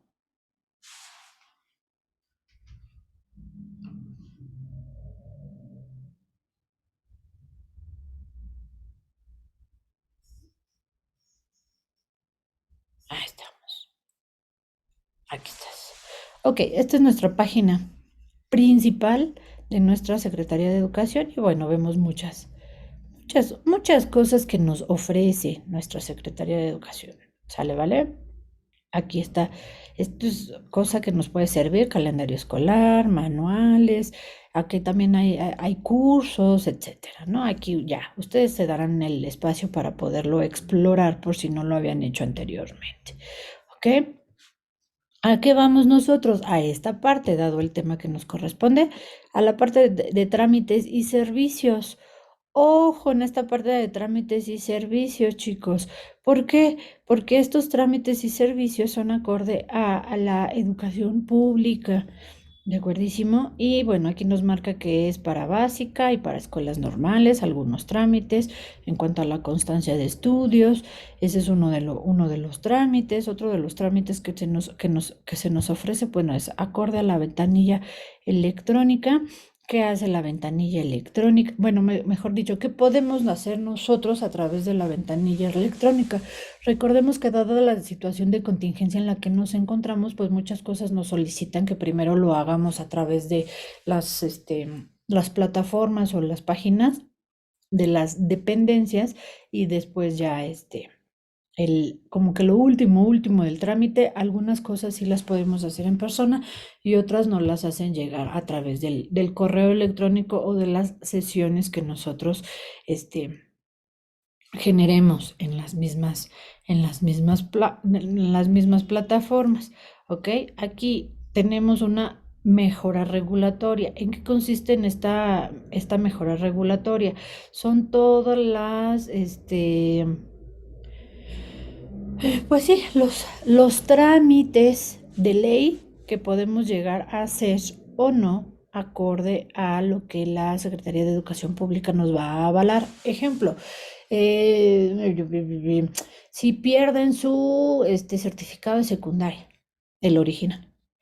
Si lo pierden, pues aquí hay que checar qué es lo que nosotros tenemos que hacer. Habrá, ojo, otra vez, habrá trámites que podremos hacer directamente aquí en la plataforma, que de hecho así nos lo solicitan, que primero los comencemos a través de la plataforma, porque ya saben que siempre hay que dar para varios de los trámites, ojo, no confundamos. Varios de los trámites tienen alguna remuneración o cuota de recuperación, como se le nombra. Y esto es para la parte de los documentos. El servicio como tal es gratuito. Es decir, no nos lo pueden cobrar. Eso ya está súper mega penadísimo. ¿Sale? ¿Vale? Pero, ojo, para la parte de los documentos como tal, ahí está. ¿Sabes? Después, ahí es donde podemos ver esta parte. Después está esto del Comité de Ética y Reglas de Integridad. Esto va muy de la mano. Digo, lo ideal es que puedan ustedes consultar la Gaceta de Gobierno. Ahí está prácticamente todo publicado con mucho mayor explicación y con toda la parte, pues sí, jurídica, porque vienen los acuerdos, vienen de qué ley se desprende esa información y demás. Pero en cuanto a estas reglas códigos de ética y reglas de integridad, va muy de la mano para lo del COVID, va muy de la mano en la actualidad para el regreso seguro, que todavía no sabemos cuándo será, pero existe una tentativa de regreso seguro, y para la parte de la inclusión. Inclusión en muchos sentidos, porque luego también hay confusiones importantes en esta parte importantes e interesantes en esta parte de la inclusión, porque existe una inclusión para personas incapacitadas o discapacitadas y una inclusión de la diversidad sexual. ¿Ok? Entonces, bueno, eso es interesante. ¿Sale, vale? Y bueno, las declaraciones patrimoniales. ¿Ok? Y aquí tenemos asistencia de diversas maneras. Esto es lo que la página de la Secretaría de Educación Pública nos ofrece como parte de los trámites y servicios. Ahora, es importante que nosotros, por ejemplo, ustedes, como alumnos, vean qué tenemos de información en cada uno de los niveles. ¿Sale? Vale, aquí está lo que les decía de la diversidad sexual. Es lo de hoy, chicos. O sea, lo de hoy es el tema, pues. No que exista ahí una cosa de diversidad sexual de no sé cómo. No nos confundamos. Ok, aquí está. Y aquí está esta parte también importante en cuanto al servicio social que se puede hacer. Fíjense, esta parte igual y no la conocían, chiquillos. Y ustedes tienen que hacer su servicio social. Obviamente la universidad UNIEM les proporciona su reglamentación y qué hay que hacer. Les da algunas opciones, si es el caso, algunas opciones de donde ustedes pueden hacer su servicio social, sus prácticas profesionales. Y también, me parece, si no me equivoco, les da opción de que ustedes elijan dada la especialidad, elijan alguna institución donde les permitan hacer sus prácticas y entonces se haga la solicitud de las mismas. Pero en caso de que no veamos ni para dónde, aquí está. Entren a la página de la SEP, pregunten. Ven, preguntando se llega a Roma. Y esto es fabuloso, porque en una de esas pueden entrar a la SEP. Porque a veces cuando entramos a hacer nuestras prácticas o nuestro servicio, si nos desempeñamos correctamente en las dependencias donde entramos, a veces si se da la oportunidad, nos llegan a proponer que nos quedemos a trabajar. Obviamente con algo pequeño, pero ya entramos y paulatinamente podemos ir colocándonos. Y eso es sumamente importante y necesario. ¿De acuerdísimo? Entonces, eso es parte de este registro que nosotros podemos tener en la SEP y registro de documentación en cuanto a los trámites y servicios. ¿A qué nos referimos también con este registro que les comento? Es el hecho de que nosotros estemos dados de alta en la SEP, que existamos dentro del padrón de la SEP, llamémosle como alumnos, llamémosle como docentes. ¿Ok? Pero que vaya, que tengamos nuestro...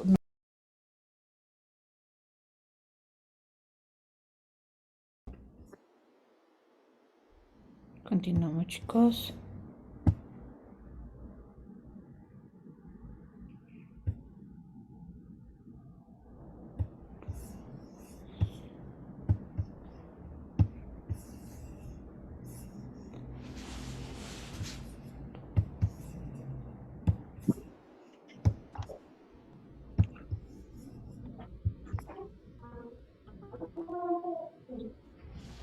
Muy bien, chicos.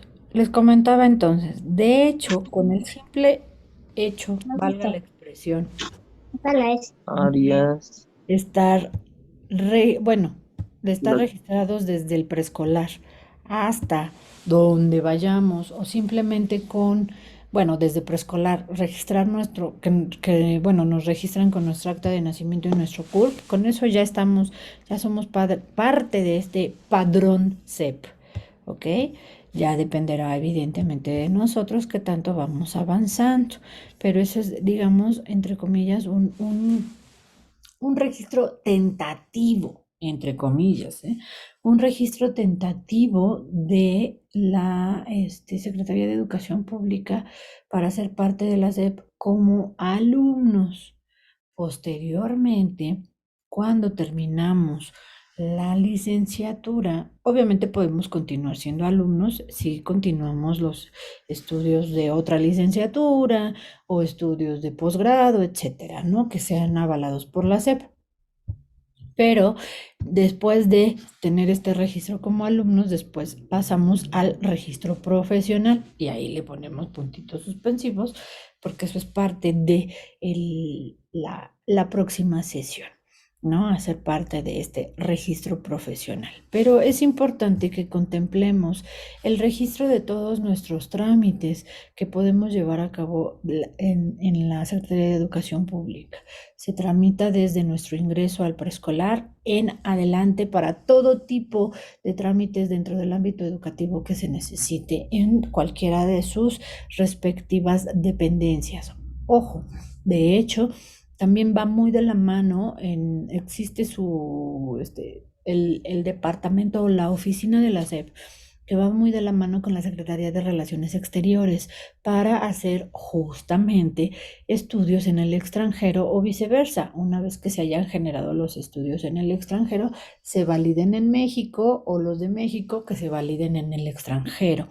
O bien que esta validación de los estudios de México para el extranjero es cuando nosotros queremos ir a hacer algún intercambio o algo parecido, entonces se solicita esta validación. O bien cuando, por ejemplo, estudiamos la prepa, año y medio de prepa, hasta tercer semestre o tercer ciclo de prepa, tomando en cuenta 6, en Puebla. Y entonces nos venimos acá al Estado de México y entonces se hace la revalidación de todas estas asignaturas que ya se aprobaron, se hace la revalidación y se hace la equivalencia. Y se hace la equivalencia, es decir, a veces no son las mismas materias, pero se compaginan las que son homólogas, ¿ok? Y entonces ahí se hace esta equivalencia y esta revalidación de asignaturas para que se continúen los estudios en el otro estado al que se cambió, ¿ok? Y sigue con validez nacional y validez oficial, por supuesto, porque es parte de la Secretaría de Educación Pública, simplemente está cambiando de este contexto o de legislación estatal o regional, ¿no? Llamémoslo así, pero es parte justamente de estos trámites y servicios que la Secretaría de Educación Pública nos otorga, tomando en cuenta que todo esto, por supuesto, es parte del sistema educativo mexicano. Y todo esto también se publica, o bueno, se fue publicando desde su origen a la fecha en en la Gaceta de Gobierno. ¿Por qué? Porque todo está avalado por la Constitución y el hecho de que sea publicado a través de la Gaceta es que se hace, valga la expresión, público, que se hace del conocimiento de todos. De acuerdísimo, y definitivamente la Secretaría de Educación Pública, como tal, debe tener información del conocimiento de todos acorde a los ordenamientos jurídicos que nos avala como parte de la Secretaría como parte de la SEP, y para que la educación continúe siendo este proceso tanto individual como colectivo, porque somos parte de un trabajo en equipo, somos parte de una nación, por supuesto, y eso nos lleva a que asimilemos las cosas de la mejor manera, ¿ok? Y contribuyamos, por supuesto, en la formación de la ciudadanía. Nosotros mejor que nadie, digo, ustedes con su especialidad y yo ya en lo que hago, ¿cierto? Entonces, justamente hacia allá va, justamente ese es el peso y la importancia de los indicadores, chicos, y justamente a eso referimos cuando hablamos de los registros de documentos. Todos estos registros de documentos también tienen absolutamente todo que ver, y ahí van otros puntitos suspensivos para la siguiente sesión, cuando tenemos terminamos nuestros estudios y tenemos que legalizar nuestros documentos. Hay instituciones que en automático ya los legalizan, ya sea porque son directamente de la SEP o porque es parte del trámite que ellos generan, depende de la institución. Y hay instituciones que te entregan el documento de término, son oficiales y todo, pero no está legalizado, es decir, no está federalizado. Solamente tiene validez en el estado donde se emitió ese documento. Entonces, al legalizar el documento, que para nosotros es en la oficina de administración, que es la de Uragua, de trámites administrativos, si no me equivoco, pues sí, si no me equivoco, Lerma, Sinacantepec, Toluca, Metepec. Obviamente todos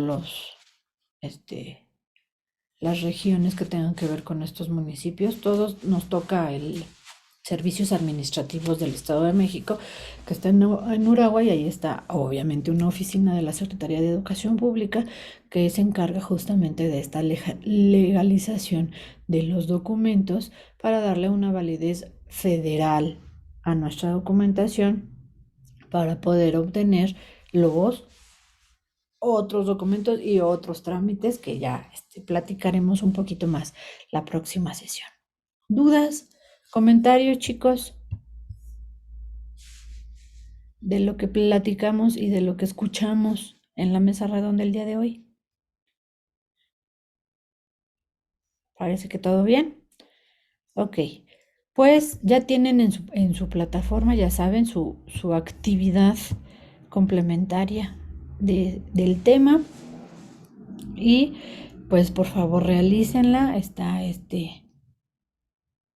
en tiempo y forma para que no se les olvide, Y bueno, si la pueden realizar hoy, pues fabuloso, se quedan sin pendientes para mañana, que tienen hasta mañana para entregarla.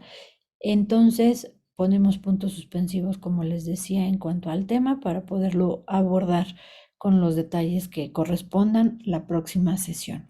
Les agradezco mucho, chicos, su asistencia y su atención. Pasen un excelente día y nos encontramos la próxima clase. Bye, bye, chicos. Adiós, profa, que esté bien. Adiós, profe. Chicos, cuídense, bye.